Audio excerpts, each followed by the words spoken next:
Kung bago ka pa lang sa aking YouTube channel, please subscribe at i-hit ang notification bell para updated ka sa aking bagong videos. Kim Pao serye, kailan kaya ipapalabas? Bakit excited na ang mga fans sa bagong proyekto? Ang buong detalye, alamin!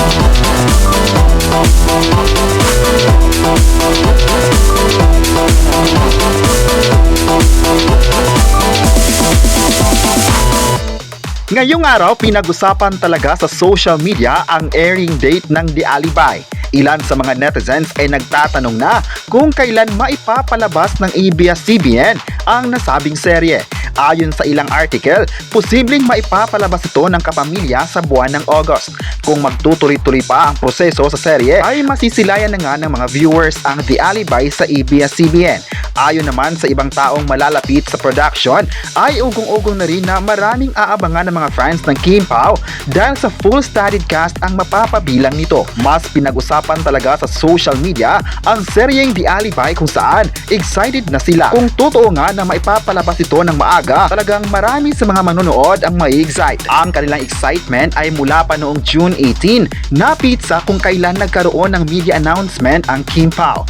Di talaga mapipigilan ng pagmamahal ng tao sa Kim Pao, kaya ngayon pa lang ay todo suporta na sila sa mga gagawin ng sikat na tambalan.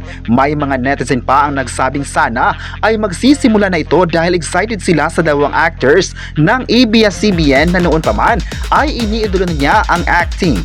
Iba naman raw ang ipinakita ng dalawa sa kani-kanilang mga proyektong nagawa sa industriya. Mula sa success raw ng My Love Will Make You Disappear ay andito pa rin sila sa The Alibi para ipakita ang love at support sa serye. Sa movie naman nila ay talagang nanood siya sa sinihan para makita nila ng personal ang mga actors ng My Love Will Make You Disappear para sa kanilang meet and greet. Kaya hindi na talaga siya bibitaw sa pagbibigay ng mainit na pagmamahal sa tampalan na ito. May netizen naman ngayon ang excited sa anunsyong maaga itong ipapalabas sa TV screen. Ayon pa niya, nakakatuwa raw na malaman na maaga itong ipapalabas sa Kapamilya Network. Pero sa sitwasyon naman ngayon ay turo paghahanda na ang Kim Pao sa serye para mas mapaganda pa nila ang karakter at ang buong kwento nito. Ang The Alibi naman raw ay isang bigating serye na handog ng ABS-CBN para sa kanilang manunood.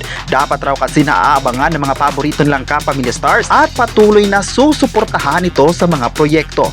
May netizen naman ang nagsasabing deserve ng Kim Pao na mabibigyan ng ganitong napakalaking proyekto dahil isa silang magaling na actors ng henerasyon. Sa kanila napunta ang proyekto dahil ipinagkatiwala ang serye na ito at nakita ng ABS-CBN na mabibigyan nila ng husto ang mga karakter. May netizen pa ang nagsabing lahat naman raw ng artist ng ABS-CBN ay magagaling, ngunit iba-iba sila ng kakayahan sa mga proyekto. Bawat artist ay may deserving projects na para sa kanila, tulad na lamang ng The Alibi na nakatakda sa kanila ang serye dahil na rin sa request ng mga fani. Marami naman kasi ang nabigla sa balita ng media announcement ng Kim Pao na talagang pinatrending ang fans sa social media. Ilan sa mga positive comments mula sa mga tao ay ang pagbibigay ng ABS-CBN ng proyekto ni Kim at Paolo na di nagkamali ang Kapamilya Network. Deserving naman raw nila at alam ng mga fans na mabibigyan nila ito ng justice. May isang fan pa ang nagsabing pag maipapakita pa nila ang suporta, may isang fan pa ang nagsabing pag ilalabas na ang Kim Pao sa TV ay doon pa magsisimula ang totoong laban ng mga fans. Mas maipapakita pa nila ang suporta kung saan pag-uusapan ng mga episodes ng seryeng The Alibi.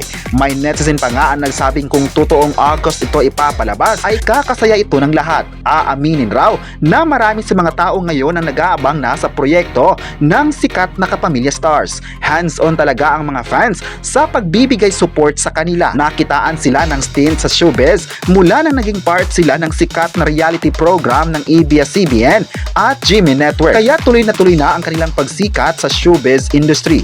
At sa pagiging kapamilya ay mas nakilala sila ng mga proyektong tumatak talaga sa mga tao. Unang-una na dito ang mga teleseryeng kanilang ginawa tulad ng nilang What's Wrong with Secretary Kim at sa movie naman na My Love Will Make You Disappear.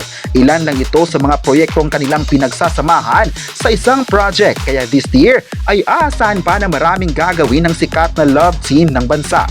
Di naman raw mapapantayan ang kanilang kasikatan na umabot lang naman ng more than million fans ang nagbibigay ng support. Hindi lang din sa Pilipinas ito hinangaan dahil kahit sa ibang bansa ay kilalang kilala ang Kim Pao. Isang patunay raw ito na malaki pang magagawa ni na Kim Chiu at Paolo Avellino sa mga movies at teleserye. Expect the biggest project pa nga ayon ng mga netizens. Ngayong oras 11:05 ay marami ng tweets sa online tungkol sa pagpapalabas ng The Alibay sa ABS-CBN. Sana raw ay marami pang mai-inspire sa kwento ng serye at sumasalamin din sa panahon ngayon. May fans naman na naghahangad ng next movie ng dalawa dahil nakakakilig ang hatid ng Kim Pao sa mga tao. Ang kanilang pagsasama ay nakaka-good vibes at nakaka-proud. Matindi raw ang kanilang samahan na marami rin na nagtatanong sa totoo nilang real score na itinanggi naman ng dalawa. Mula sa social media at hanggang sa mga taong kasama nila ay di rin huminto sa pagtatanong ng sweetness ng dalawa. Sana raw ay aaminin na ang totoong relasyon ng dalawa para mas exciting pa sa lahat. Pero ayon pa sa pahayag ng Kim Pao noon na focus sila sa mga projects na ipinagawa sa kanila. Maganda na pagbigyan ng pansin ang mga ginagawa nila para sa mga fans. Sa kabilang banda naman na excited na ang mga viewers sa mga susunod na pasabog pa ng It's Showtime ngayong araw, Thursday, dahil marami pang aabangan ang mga madlang people. Latest nga ngayon na usap-usapan sa social media ang posibleng ipapalit pansamantala ni na MC at Lassie habang wala pa sila sa It's Showtime. Dahil nga matagal nang wala ang dalawa, ay naging tanong ito sa mga manonood kung babalik pa kaya ito sa sikat na noontime program. Marami kasi ang nakakamiss sa dalawa na sentro din ng saya ng mga madlang people. Kaya ganun na lang ang pagkakasabik na makita nila ito sa entablado ng Showtime. Pero sa bagong balita nga ay nagbalik ang dalawa sa vlog ng kasama niyang Bex Battalion. Kaya nagkaroon muna raw ng pansamantalang ipapalit kina MC at Lassie. Pero nakadepende pa rin daw ito kung ano ang magiging desisyon ng management kung kukuha ng ibang host o hihintay nila ang pagbabalik nito.